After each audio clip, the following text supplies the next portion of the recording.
ubona la uJobe ethi khona ukube ngibuke izulu ngabuka izinkanyezi uJehova engishushisile. Ngiyaparaphrase ngisakhothi kahle. Ukube ngibuke izulu ngabuka noma ngabala asho njalo abanye ama translations noma ngabala izinkanyezi ngenze icala or ngenze icala elikhulu kuJehova. Now uJobe is one of the patriarchs. Incwadi kaJobe noma just before the book of Psalms eBhayibhelini lami nelakho. Kodwa abacwaningi beBhayibheli nama historians bathi incwadi kaJobe ixoxa ngento eyenzeke ngekhathi zoAbraham. That's how old the story of Job is. Nikhona bathandeka? Istory sikaJob senzeke ngekhathi zikaAbraham. Uma uJobe ethi ukube ngibuka amazulu ngabuka izinkanyezi ngabala izinkanyezi uqonde to worship the stars. Ngabala izinkanyezi bengobe ngenza icala kubani kuJehova. Leyo nto isitshela ukuthi leyo nto isitshela ukuthi as far back as the days of Job umoya waseBhabhiloni wawusukhona already. Nikhona bathandeka? Umoya waseBhabhiloni wawusukhona. Why? They regarded Nimrod as the sun. When they worshipped Nimrod, Nimrod was the god of the sun. Sasiba the shape who's this? Semiramis. But it is the queen of heaven, or the goddess of fertility, or the goddess of the moon. Or is a tito zika Semiramis? Is tito zika Semiramis? Sasiba the moon. Or because in Babylon, in God say Babylon had something to do with the sky. And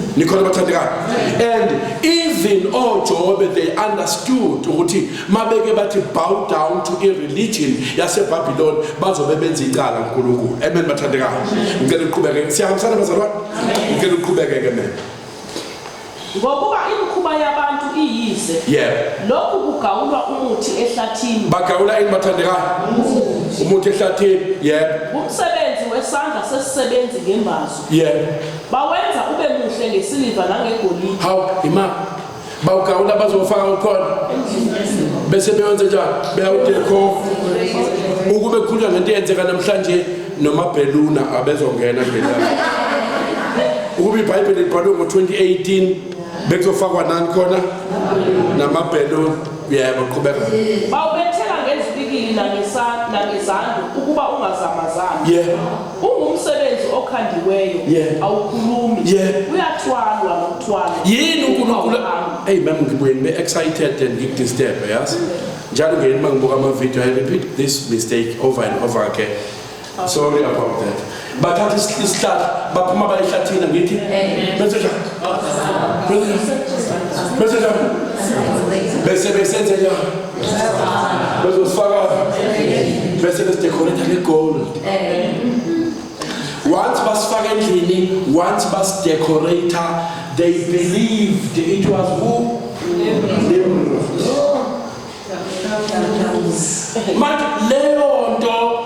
They worshipped, worshipped this tree, but they are bowing down to Tammuz. Nimrod is not dead. Nimrod was born again. Nimrod is not dead. He reincarnated in the form of Tammuz. Nimrod is not old. He's fresh like a green fresh tree. Bese beyas decorate lesihlahla bese benze njani besikhonza. Now uNkulunkulu leyo nto leyo kuyacaca alisho iBhayibheli. But taking from this story uNkulunkulu ekhuluma ngomlomo kaJeremiah kuyacaca ukuthi lenkolo yayisingene kuIsrael isibafaka ifiye. Remember what I said to you? I said to you mabe celebrate lendoda kwakufakwa izihlahla on the 25th because uTammuz wazalwa on the 25th. Waqala lapho ke uChristmas. Jesus Christ.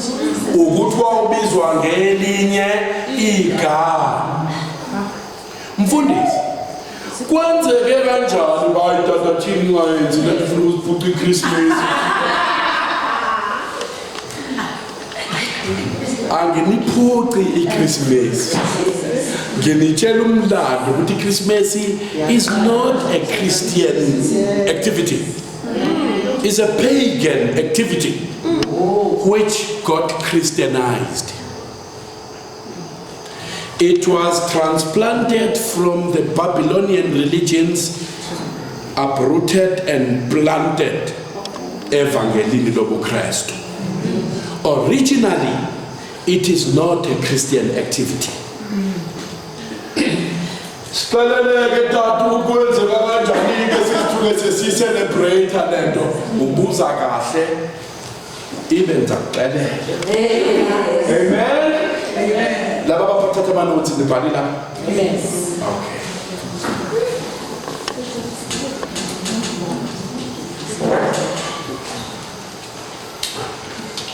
Bazalwane ke qathi prepare. Gives way hamasti batting in the Sunday lesson na hamasti. Connected, I think mhlambe kwingqondo yami noma bekusathana but lama lessons athatha isikhathi eside. Yababhora abazalwane shintsha manje yabo. Kodwa bakhona ukuthi this is mystery number 6. Kunamba 7 sesamenza. This is the last mystery. Amen. Lokusaqala semi fasting. I need to finish up what I started. Amen. Ungavumeli lento ethayeka manje no.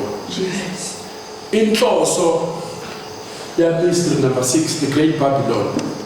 Uzosichazela ukuthi how did we get here? Sifike kanjani la sinjani? La sikho.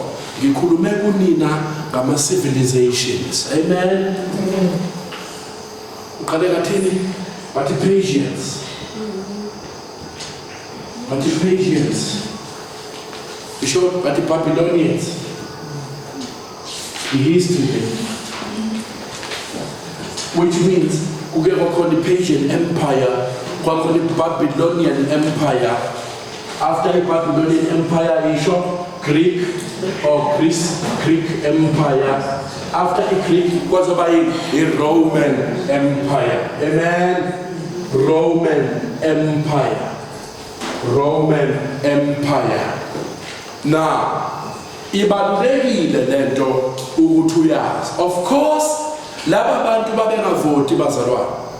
They were ruled by queens and kings. Amen. And the conquest was through war. The conquest was not through politics. Babengobana ngempi.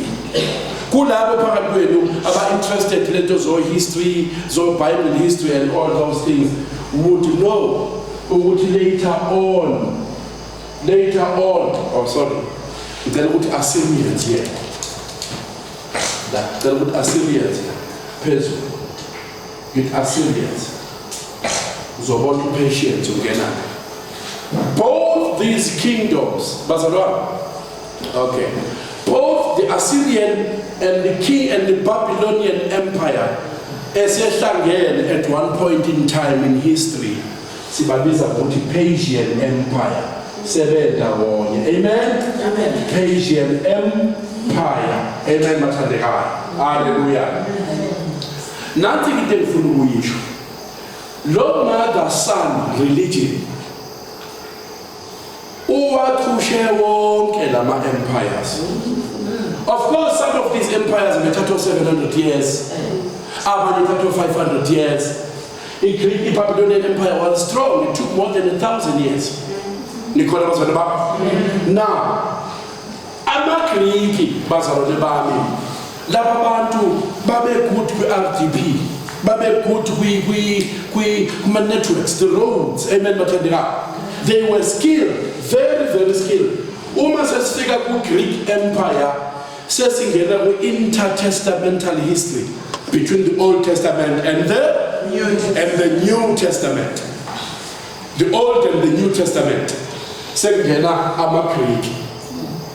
Lama umuntu owaye phambili la ku Greek Empire nemazi ku history. Alexander the Great. Alexander the Great. Now, Amakriki the time appeared. Bonke labantu bazalwa.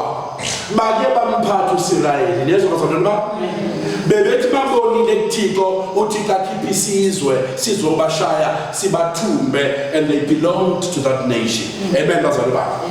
Now the time kuphetha amaGriki yila kube ne infrastructure khona kakhulu imigwaqo and everything. Abantu bama-Bible scholars they believe, now I also believe, ukuthi uNkulunkulu used the Greeks ukuthi before uzalwe uYesu yabona infrastructure ibe isikhona nikhona bathandeka, but laba bantu laba yibona bafikele development kakhulu, no medicine, no science. Of course ikhona i-debate abanye bathi yaqala e-Egypt, medicine and science. Amen bazalwane ba. Now engifuna nik-understandeke bazalwane bami yilokho. Amen bazalwane. Hallelujah. Ukuthi le nkolo yaseBhabhiloni ibihamba naye uSirayeli. Njalo uSirayeli methunjwe isizwe, usually ubesuke ethunjwa isizwe esina influence yakuphi khona yaseBhabhiloni. Kune scripture engizolifundela sona from verse 1 to 41 ngizolekezela siwafunda wonke lawo mavesi. Amen bazalwane. Hallelujah bathandekayo. Hallelujah bazalwane. Ngifuna ukuphendula umbuzo ukuthi umfundisi sithinta kanjani thina le nto la. Bazalwane nathi impendulo yami. The time uJesu ezalwa, uJesu uzalwe during the Roman Empire. Asithi Roman Empire. uJesu uzalwe sekubusa amaRoma. And amaRoma the time ebusa bekune influence yenkolo yaseBhabhiloni. And abantu abaninzi during the Roman Empire believed in the mother-son religion, having taken it from Babylon. So the time uYesu ezalwa ibivele bazalwane i-celebration yangomhla ka-25 December ikhona. Nothing into eyenzekile during the Romans. Sengiphansi kakhulu angibuye ngifake uRomans la. Are you following bazalwane? Sengizonitethela bazalwane. Let us come back to the Romans. The Roman Empire. The Roman Empire. Ngesikhathi kubusa amaRoma angizuhlehla kakhulu. Mhlawumbe ngithi nje oHerod ngiyabazi bazangithi. uHerod akulona igama lomuntu. Amen. Herod is not a name of a person but a title of a person. Kufana nobani nomntwana no prince. Umntwana waphindangeke umntwana wakuphi umntwana wako amangisi Prince Charles, Prince Bani angazi lapha phesheya kwenceba kuthiwa ngoba yabo, it's a title enqonda ukusho. uHerod kwakhona Herod Antipas, Herod this, Herod that, ngoba Herod is a title of a person and not the name of a person. Amen. So the time the Roman Empire was ruled by Herods, and those Herods were kings. Amen. The time kusabusa uNero, he was an emperor, Emperor Nero. uNero waba nesandla esikhulu ekubulaweni kwabazalwane. Ngoba the time kuzalwa uJesu bashumayela abapostoli oPawula noPetro bagqothwa ngamandla kaMongcwele bephenduka abantu bazalwane babo. And uNero became threatened ukuthi umbuso wakhe nezinto zababazenzayo apha eRoma abantu abaningi bayaphuma ngoku kuzo. Kwase wenza uyitulo, i-trick to kill abazalwane. Enye izinto ayenza, he burnt the synagogue. Washisa itempeli, waqamba amanga, wathi lishiswe yobani ama-Christians. Don't forget, in recent history. During the First and the Second World War, uHitler washisa synagogue. What lishiswe obani ama-Jews. Wabefuna ukubulala ama-Jews. More than 6 million Jews were killed in Germany. Amen. Now, uNero Christians. He killed Christians. Wabulala abazalwane. Omunye umbusi othathe immediately after Nero uConstantine. Angithi akasithi Constantine sonke. Ngiyanibona abazalwane. Kodwa konsiza khona. uConstantina methatha after uNero. uConstantina was worried ukuthi ama-Christians azohlukanisa phakathi umbuso yabo. And my predecessor inkosi ebuse phambi kwami killed Christians. Wase enza indlela yokuthi ugovernment nabazalwane kusondelana. Wakwenza kanjani uConstantina lokho? Wahlanganisa ustate nobani no church. Wakwenza kanjani lo Constantina ngokuthi aphenduke. Amen. Kodwa ke ukuphenduka kwakhe sinama-doubts ngakho. Yingakho conversion ibhalwa kanjani ngathi conversion. Vele ukufaka in quotes ngoba kwakuphenduka isiphenduka kanjani. The time uConstantine ethi ngiyayamukela lenkosi yobuKristu, lenkolo yobuKristu. Phela don't forget ukuthi uyena umbusi yena phela. Into ayenza abantu bazomlandela. The time uConstantina ejoyina iChristianity, bonke abantu in the Roman Empire bajoyina the church. Bengaphenduka. And the time, listen to this, the time they join the church, bajoyina lemikhuba ya Jesus Christ. Kwaqala lapho ukuthi kuthiwe ibandlalani lomthetho.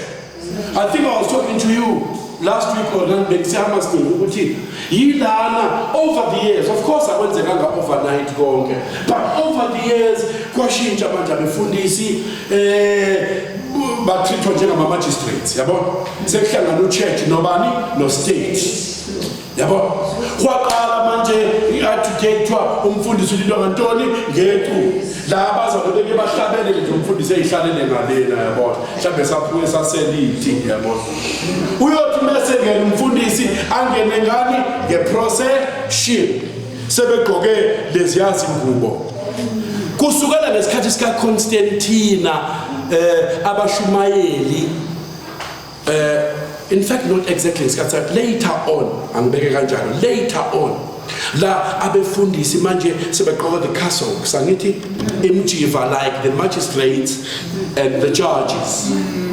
Mabengena nje abangena abazalwane sebekhona umfundisi agcina ukungena aqhamuke sehamba kancane ibandla lenze njani lento eniyibona yenzeka ezinkantolo kuqondwe lokho makuthiwa amabandla omthetho.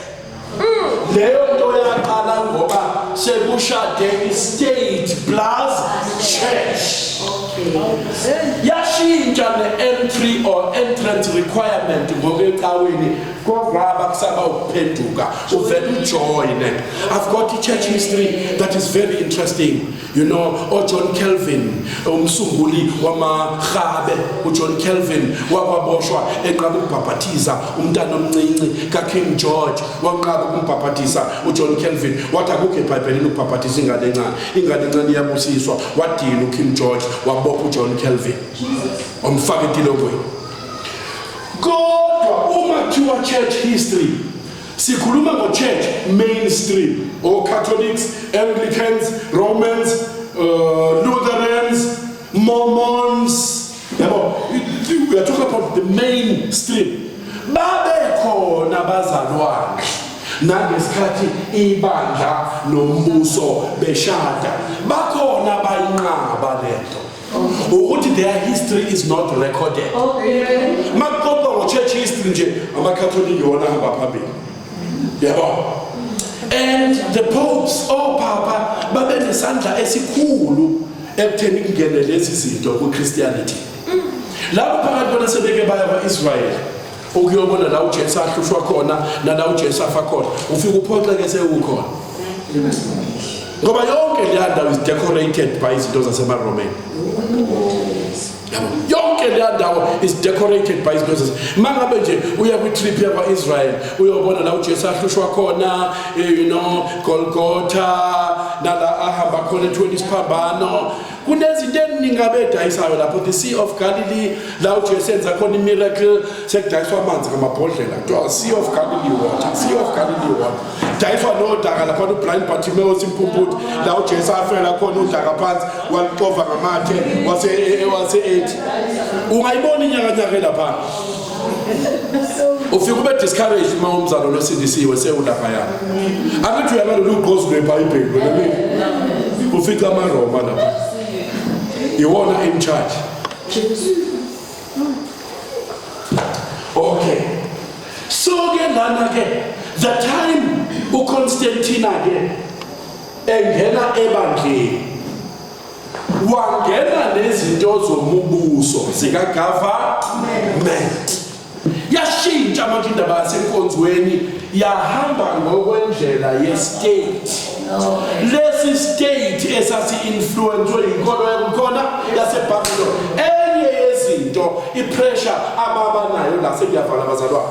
Ipressure ababanayo la eyokuthi baningi abantu abasindiswayo manje.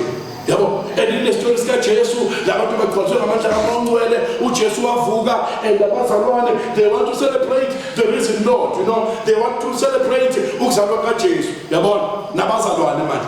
Kwasho ukuthi leyo nto iclasha lokhu ebandla, kuclasha nemikhuba emidala vele yaseRoma. Elikade vele yenziwa before uJesu abenjani azalwe. And Constantine was scared of losing his power. But let me give these people the bayifuna. Hayi lalela ngoba vele umsuku selukhona olubhujwayo. Vele joyinwe kulapho. Nani nijoyini nenze okwe. The 25th December was a pagan festival that got Christianized in Rome. Kwakumkhuba wabezizwe whose root is Babylon. Yaqala lapho ke futhi enye into la opapa behamba phambili bazalwane bami. Please get yourselves this book. Behamba phambili opapa, you know, vele the mother-son religion is very strong in the area. You know, now we have our own Mary. We have wangena kanjalo uMary no Jesu. Njengoba bekhonzwa even together even today. But abantu abenza leyo nto are the Roman Catholics. Bazalwane, ngithe everywhere labantu baseBabylon laba behamba khona babehamba nezinkolo zabo izithixo kutsho, and they were influencing Israel. Mama Charles ngeke ufunde these verses bese ngiyadedela bazalwane. Kukhona nikufundayo bazalwane? Amen. Hallelujah. Kukhona nikufundayo? Amen. Thank you, Father. Thank you, Jesus.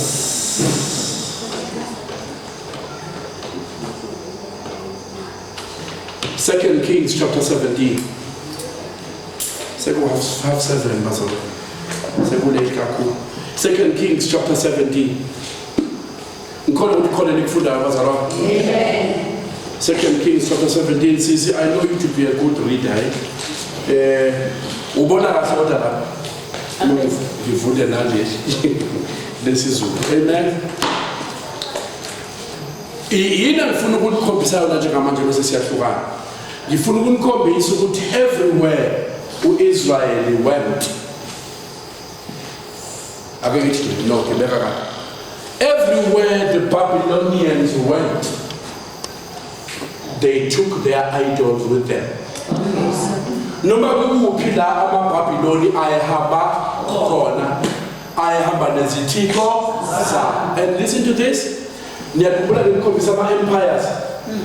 Nganikombisa uSirayeli uke wangena under the Babylonian Empire. The time Israel ethunjiwe eseBhabhiloni, base beyathathwa babuyiselwa eSamaria ukuthi bayohlala khona bephuma ku-exile. Ababuyanga bodwa ku-exile, babuya nezingane ababezale ku-exile, and ababuyanga nezingane zodwa ababezale ku-exile, babuya nabanye abantu baseBhabhiloni bazohlala nabo eSamaria, and lapho bantu babebuya nezithixo zabo. That's how the Babylonian religion spread all over the world. Amen. You tell chapter 1, Chapter 17. I promise you, chapter 17. Are you learning something? Amen. Chapter number 17, CC, Ugonifunda, little verse, Inkosi Ibengabuwe Ngoba. Because I want to put it on record. I want you to read that chapter, 2 Kings chapter 17. 2 Kings chapter 17. Ngicela nje uqala ukufunda from verse waona we nelakho iBhayibheli liyakhanya. Amen. Ngicela ungifundeleke kulona sister. Silalele kahle bazalwane. Amakhosi chapter 17 verse 1. Yeah. Ngomnyaka we-12 ka-Ahazi inkosi yakwaJuda, Yebo. uHosheya indodana ka-Ela waba inkosi eSamaria kwa-Israyeli. Yes. Wabusa iminyaka eyisishiyagalolunye. Hallelujah. Wenza okubi emehlweni kaJehova, nokho kungenjengamakhosi akwa-Israyeli ayephambi kwakhe.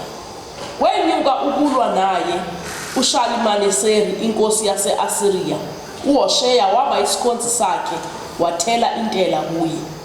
Inkosi yase-Asiriya yafumana uGobe kuHosheya ngokuba wayethume izithunywa kuso inkosi yaseGibhithe, engasenyusi intela enkosini yase-Asiriya njengokwenza kwakhe imihla ngemihla. Ngalokho inkosi yase-Asiriya yamvalela yambopha etilongweni. Inkosi yase-Asiriya yayisinyuka yadabula izwe lonke, yenyukela eSamaria, yalivimbezela iminyaka emithathu. Ngomnyaka wesishiyagalolunye kaHosheya, inkosi yase-Asiriya yalithatha iSamaria, yathumbela u-Israyeli e-Asiriya, yababeka eHala naseHabhori, ngasemfuleni waseGozani nasemzini wamaMede. Kwabanjalo ngokuba abantwana bakwa-Israyeli babonile kuJehova uNkulunkulu wabo, owabakhuphula ezweni laseGibhithe esandleni sikaFaro inkosi yaseGibhithe, besaba abanye onkulunkulu. Bahamba ngezimiso zabezizwe uJehova abaxosha phambi kwabantwana bakwa-Israyeli nezamakhosi akwa-Israyeli azenzileyo. Abantwana bakwa-Israyeli benza ngasese izinto ezingalungile kuJehova uNkulunkulu. Bazakhela izindawo eziphakemeyo emzini yabo, ngasemibhoshongweni yabalindi nasemzini ebiyelweyo. Niyasikhuluma iprofethi uSajeremiah ukuthi labantu basenkonzweni nje emzini yabo banezinto. Umbonile uNkulunkulu ekhuluma ngoEzekiel. Kuze kubonakala no mama besililo belilela uThamuzi. Balila privately kodwa bamakhono enkonzweni. You know, lena imimoya yaseBabylon eyayilandela uIsrael. Baze ngicela ukusho lento with greatest humility that I can master. I don't mean to offend you. Iyenzeka lento noma sesisindisiwe uthola kunento nje ehlezi lapha endlini. Ngiya-understand uma ngabe umuntu omusha uhlala nabazali yabo. Kodwa kuyinkinga umuntu omdala nje umuzi wakho. Awusabi umuntu. Kodwa unezinto nje ezikwakho ezingavezi ukuthi usindisile. Mina I can show you abazali nabaqhelayo. I can show you abazali nabahamba izangoma. Umuntu esindisile. Ula inkonzo une-altare kodwa ekhaya. Yabo? And kunento engayidiscover bazana uthi as much as abantu abasha noma sebesindisiwe uthola indlela abahlaseleka ngayo ukubona yilezi zinto zokujona yabo. Kodwa abantu abadala abahlaseleke endabeni yamadlozi. Abaphumi kalula abantu abadala emadlozini. Ngisho sesindisiwe. Usemzalwane kodwa wazi ukuthi ingane yakhe ukuze iphile kahle ingakhishwa isisu or whatever funeka yoyilahla yoyikhipha ini angazi kuthiwa ukwenza njani lapha iyochathelwa entabeni uyokhipha inyoni yabonga mama Yes, you still find abazalwane bakholelwe enyonini umzalwane unezinto zakhe ngephansi kombhede yabona ukuthi masehonakele ayihlanganise laba ke babe nemkhuba yokuthi noma bekhonza beabazalwane uSirayeli kodwa izinkolo noma inkolo yaseBhabhiloni yayingaphumi kubona. Each time uIsrael ethunjwa iBhabhiloni wayebuya nemkhuba yakhona. Meke wathunjwa eGibhithe uzobuya nemkhuba yaseGibhithe. Meke wathunjwa amaPersians uzobuya nomoya wasePersia. Nikhola bathandekayo. When we can read that book and think it's talking about people who lived more than 2,000 years ago, I tell you it's still relevant even tonight. Ngoba noma sesikuJesu kusinamanye amathemba. Yabo. Kodwa umzana ukuthi ukhuluma naye ungezwe ukuthi uyakhona into engikhuluma naye. Uzwe indlela axazulula ngayo ini inkinga. Hayi natata kanti kodwa umuntu mama phaya ngasekhaya. Uyasolve ingxaki ezinje. Qhubeka bengimdedele. Amen. Amen. Qhubeka bengimdedele. Bazimisela izinsika nawo Ashera emagqumeni onke aphakemeyo naphansi kwayo yonke imithi elihlaza. Bashisa khona impepho ezindaweni zonke eziphakemeyo njengokwenza kwabezizwe uJehova abaxosha phambi kwabo. uAshera is the goddess of fertility. That's a female god. Female goddess of fertility, and this is people come in fact, listen to this. Amanye theologians are Atu Ashera is the Sumerian version of Semiramis in Egypt, in Babylon. Ashera is Tiko Sesfazane as a representative of Semiramis. Ugutakaseke Babylon, Usese Samaria. Like I was showing you in Palestine, yes. Benza izinto ezimbi ukuthulula uJehova. Bakhonza izithombe uJehova ashilo ngazo kubo ukuthi anikwenza lento. Noko uJehova wayexwayisile oIsrael noJuda ngesandla sabo bonke abaprofeti nababoni ukuthi phendukani ezindleleni zenu ezimbi nigcine imiyalo yami nezimiso zami njengawo wonke umthetho engayala ngawo oyihlo nengawuthuma kini ngesandla sezinceku zami abaprofeti. Verse 14 verse 24 ngoba bekufuna libone la ukukusabalala kweThixo. Verse 24 Inkosi yase-Asiriya yalanda abantu eBhabheli naseKhutha nase-Ava naseHamati nasesefari vayimi yabahlalisa emzini yaseSamaria esikhundleni sabantwana bakwaIsrayeli. Badla iSamaria bahlala emizini yami. Wathi ekuqaleni kokuhlala kwabo khona akithi nizwini iBhabhiloni baliwe lapha kwabalwa namanye amadolobha akithi already iBhabhiloni lolelahamba phambili. Onke lawo amanye amazwe amancane abalwayo the cities and villages onke asehabule umoya wani weBhabhiloni. iBhabhiloni umaster unjiniyela la bonke bayasuka bayohlala kukhona eSamaria bayo-occupy imizi yobani yabazalwane ngoba kuqoshwa abazalwane eSamaria. uSathane usezofaka amadimoni akhe akusazi ukhonza uNkulunkulu kaIsrael lezi zizwe zifika noNkulunkulu bakhe. Qhubeka nemuzozwa lapha ezansi. Wathi ekuqaleni kokuhlala kwabo khona abamesabanga uJehova. Ngalokho uJehova wathuma izingonyama phakathi kwabo zabulala abanye kubo. Base bekhuluma enkosini yase-Asiriya bethi abezizwe obasusileyo wabahlalisa emizini yaseSamaria abawazi umthetho kaNkulunkulu wezwe. Ngalokho uthumile izingonyama phakathi kwabo bheka ziyababulala ngokuba abawazi umthetho kaNkulunkulu wezwe. Inkosi yase-Asiriya yayisiyala ngokuthi yisani khona omunye wabapristi enibathumbile lapho ahambe ahlale khona abafundise umthetho kaNkulunkulu wezwe. Wayesefika omnye wabapristi ababe bathumile eSamaria wahlala eBethel wabafundisa umesaba uJehova. Uzovakela legenge yezizwe. Kodwa zonke izizwe zazenzela onkulunkulu bazo. Ngisho beshunyayezwa ukuthi uNkulunkulu wala ukhonzwa kanjani. They don't listen to that. Instead they made themselves, each one of the nations made idols for themselves. Izizwe zazenzela uNkulunkulu bazo. Eqaleni bethu abantu eBabylon nakwamanye amadolobha sebengene abantu edolobheni labantu laSirayeli ngoku. They are populating it with idols. Noma sebeshunyayezwa, they refuse to listen. Instead bazakhela uNkulunkulu babo. Khona abantu uzohluleka ukubafunda amagama abo lapho. Kodwa ke ufunde kancane bese siyavala. Zababeka ezindlini zezindawo eziphakemeyo ezazenziwe ngamaSamariya. Kwaba yileso naleso sizwe emizini esasihlezi kuyo. Abantu baseBhabheli benza uSukothi leNothi. Abantu baseKhuthi benza eNerigali. Abantu baseHamathi benza uAshima. Ama-Avi enza oNibhihazi noTaritaki. AmaSefariya Vayimi ashisa abantwana bawo ngomlilo ko-Adimareki no-Anameleki onkulunkulu. Lo ukushisa abantwana okukhala khona eBhabhiloni izinto lezi kwakhiwe isithixo sikaSemiramis, ugoddess of fertility.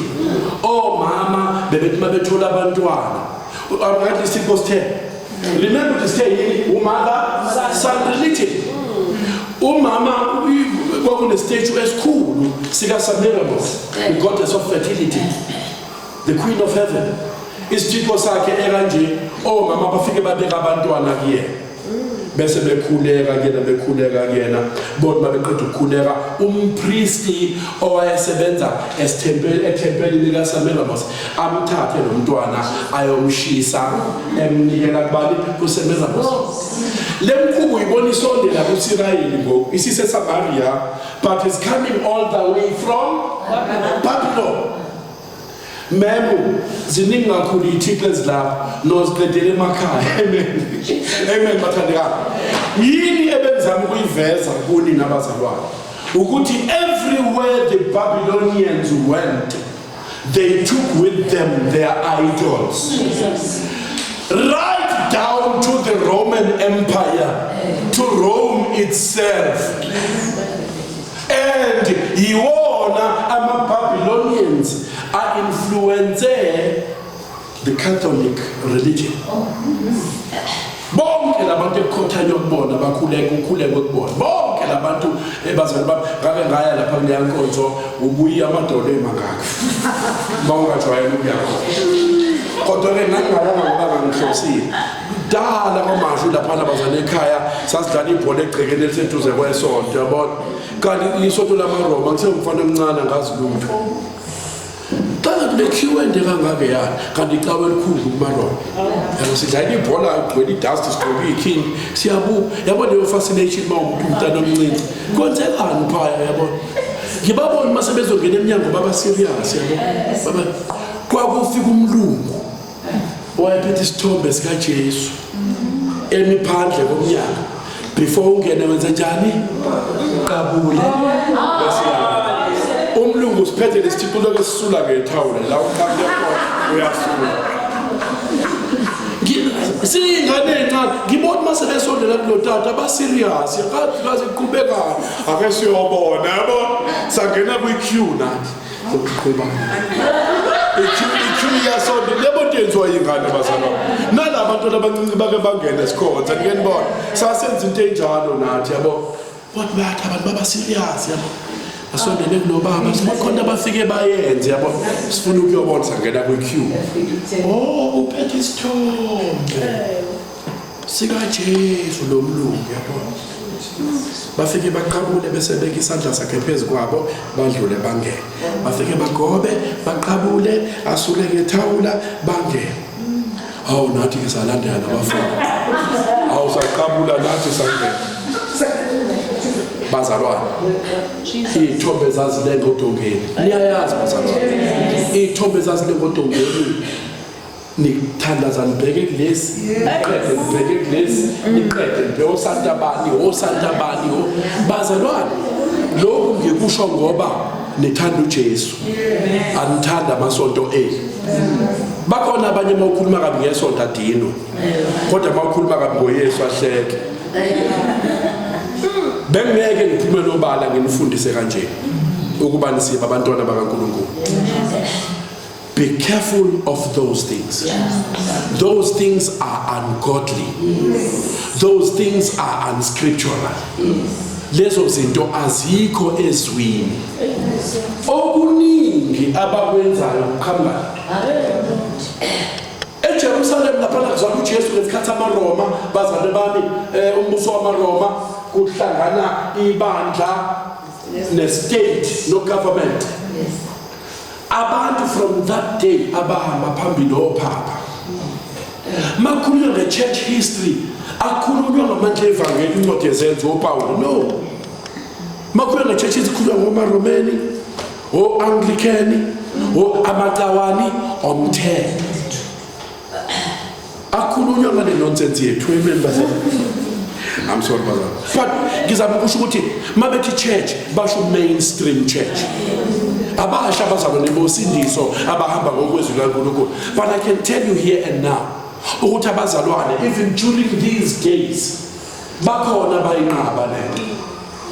Ukuthi never sekusondela Constantine manje asashumayela ivangeli bashintshe imbhabhatiso kwafaka ama systems endlini ukuthi umntwana omncane akaqhinzwe yabo. Yiyo yonke leyo nto zashintsha izinto ngoba sekuhlangene ibandla nani bafana abapostoli ukushumayela usindiso. Babulawa persecuted abazalwane abashumayela ivangeli eliphilayo. That's why it is what it is even today. But we thank God ukuthi kakho umuntu onamandla okuchitha ibandla likaJesu. That's when we now stand us. Thank you so much for your time, bazalwane. I hope khona la kunisiza khona. Lokho besikufunda. Ngitheke eHamasday bazalwane. Lezi izinkolo zase-East lezi yabona. Ziphume East zaye West ko Europe. Zafika sezifika nama missionaries here bafika lonke into ngiba no Christmas obani bazalwane bami. You know, but ivangeli ithema lifike eAfrica, inkolo yobuKristu ithema ifike eAfrica. Ifike ithwele oKhisimusi, ithwele obanibani, ithwele oValentine. Yafike ezohlangana nokwethu kwamasiko namadlozi kwayisishebo ke nje manje bazalwane. Ngoba konke lokho engikuchazayo ngiyangizwa, lokho engikuchazayo kwale lithema lifika lafika nathi sinokwethu kwanga mix masala bazalwane. Ngifunda ivesi elimbi kunina elithetha ngendaba yehlahla. Ungaphumikela nolwena uma Christmas trees. Abazalwane abasithini ngibafundele lelinye ivesi ukuthi uNkulunkulu akalwi nesihlahla. Yabo? Akalwi nesihlahla uNkulunkulu. Kodwa wayecasula ukuthi lesi ababesikhonza. Khona uIsaiah 6 nekhumbula vuka ukhanya. Hallelujah. You know, kunezinto lapha uNkulunkulu abezizwe bayoletha ingcebo endlini kaJehova bayenze ukuthi indlu kaJehova ibe yinhle. Athi verse 13 bayofika nemsedari. That's a tree. Nemcypress, that's another tree. Ukuthi bayenze ibe njani indlu yami? Okhathi uNkulunkulu akalwi nani nehla. Ungaphumula uzonda abantu bama Christmas trees. Uthi kushuba uzondi soxabana. Amen. Hallelujah. Ngobani uNkulunkulu wayekhuza ukuworshipa kwabo inkolo yaseBabylon through the Christmas tree. Kodwa hayi ngoba exabene nesihlahla. Go and read Isaiah chapter 16. Uthi umcypress nemsedari izofika endlini yakhe ukwenza indlu yakhe ibe njani? Ibenhle. Amen. Balekile mawufundisa ubalansise. Ningaphumula nilwe nabantu niliwasho umfundisi. Ngicela siphakamisele izandla. Shall we all pray bazalwane sibonge uNkulunkulu. Yala bashaka nasizandla. Thank you Father. Thank you. Yala bashaka. Thank you Father.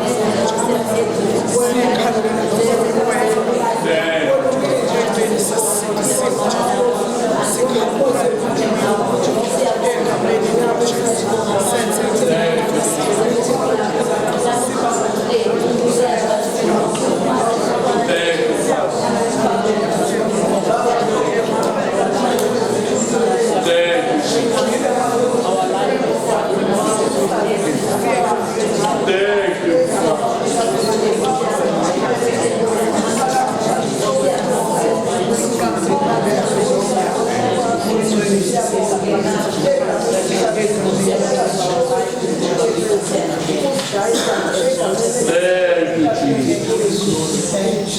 Yala bashaka laba. Let us shake his hands and say, shine.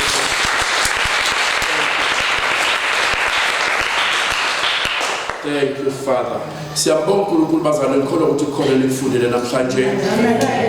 Once more let me apologize for isikhathi. Kepha namhlanje besiyivala series yethu yama 7 mysteries of the Bible. Amen. Ikhona ngaba ngandroba kancane kuyona kunama notes amaningi about 3 pages esingawenzanga uIsrael. Ngiyakhumbula le mystery ka 7 uIsrael. In future, maybe next week we will touch on indaba kaIsrael. Mhlawumbe ngiselapho ngicela ukuxolisa ekutheni tomorrow uqala irevival eHammersdale. Amen. So besinemvuselelo every evening sobe kufika noTata uMbongo asishumayela nabo siyavangela. Amen. Amen. Which means ngiyafisa ukuthi ngixoliseke kulabo Wednesday ababili abezayo. I will be with you on Sundays but not on Wednesdays. Just for the next 2 weeks because of the revival. Amen. But after imvuselelo siyaqhubeka nalama teachings. Amen. I'll be touching on the mystery number 7, which is Israel. Nginikeza more information and more notes on that mystery. Amen. Amen. Amen.